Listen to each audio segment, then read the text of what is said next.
Hey guys, today we're working on a 2007 Tahoe. It popped up with the code P3449, which pretty much said a bunch of different stuff about it misfiring. It also said check the engine fuse. This model did not have that. Anyway, we took it apart a couple weeks ago and found out that the cylinder deactivation solenoid had gone bad.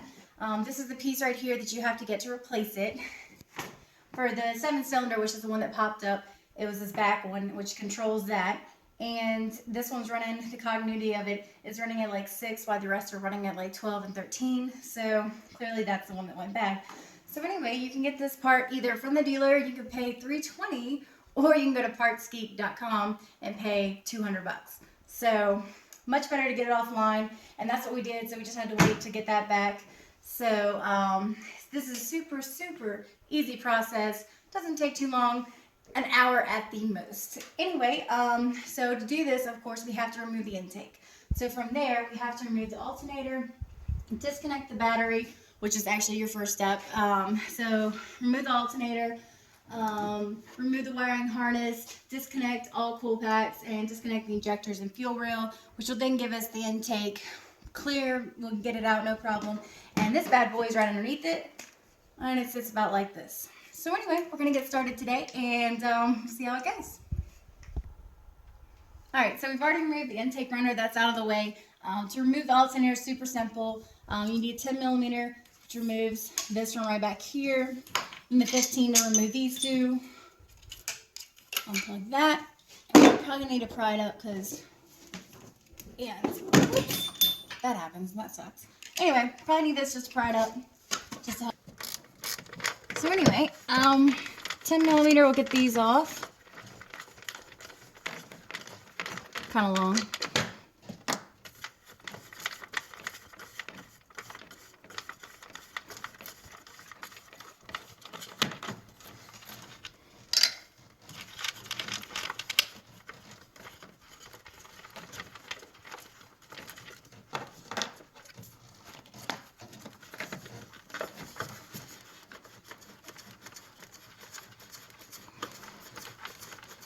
And this is going to remove the wiring harness.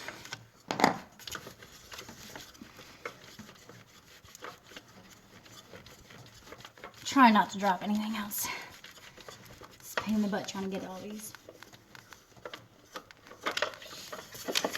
Fix that. Unplug there. And that removes that.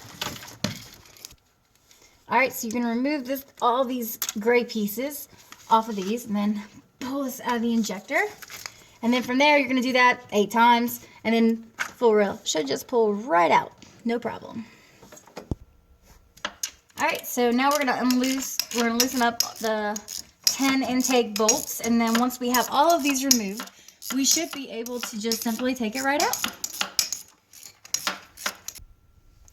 Alright, as you can see here, we have the intake is now removed, and there's our piece of valley plate. So we're just going to undo all of these. Oh, and we're going to also unplug these two in the back. So once we get those off, we'll be able to remove it and put in the new piece. Super simple. Alright, now we have the old piece out, and we need to get the old pressure sending unit off. So, simple process, just put it onto the new one.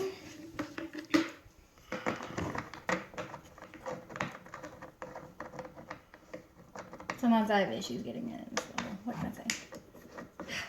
Sometimes. Anywho. Alright, so now this is the old one, and to kind of tell which was, we're going to check the continuity of it. This is just so you can kind of know what it is. I'm just going to show you where it is. We already know which one's bad on this one, which is this one right back here. So, just going to hold it right here and here. And that shows me right now that it's at 6. So, anyway, we know that one was bad already. That was just kind of just so you know, so you can check it and make sure that's the problem. So yeah, so now this piece is garbage.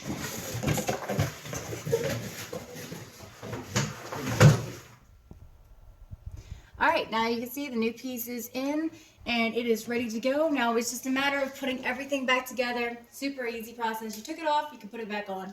Anyway, so thanks for watching, and just keep in mind, if I can do it, you can do it.